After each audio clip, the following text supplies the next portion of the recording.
បាទសួស្តីមកជម្រាបសួរបងទាំងអស់គ្នាបាទថ្ងៃនេះមានរបស់មួយទៀតហើយគឺស្នែងឆ្លុះបានមួយគូបងប្អូនបាទ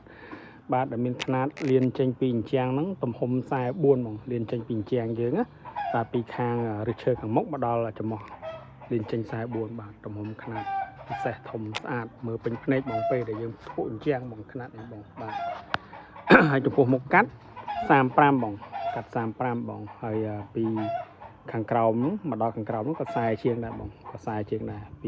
ពីករហូតដល់ចុងឈើបងបាទស្អាតហើយសាច់ឈើធ្នង់មួយគូបាទយើងតតែតិចទេបាទហើយសាច់ពកធ្នង់បងប្អូនមើលពកក្របពកសាច់ក្របពកស្អាតតែម្ដង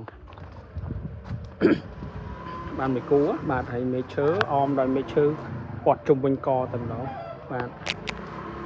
ហើយអ្វីដែលសំខាន់គឺស្នែងបងស្នែងឆ្លុះនេះគឺងុកល្អ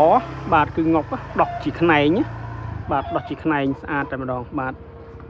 មកគូដោះជាងុកស្នែងចឹងហ្មងអត់ដោះត្រង់ទេណាបាទគឺដោះគឺងុកស្អាតតែម្ដងដូចតពួកហ្នឹងហ្មង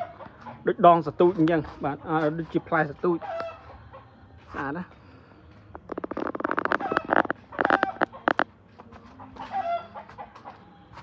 បាទរាន់មានមួយគូបាត់មួយគូមានមួយគូមកមួយគូបងស្នែងឆ្លុះលឿនណា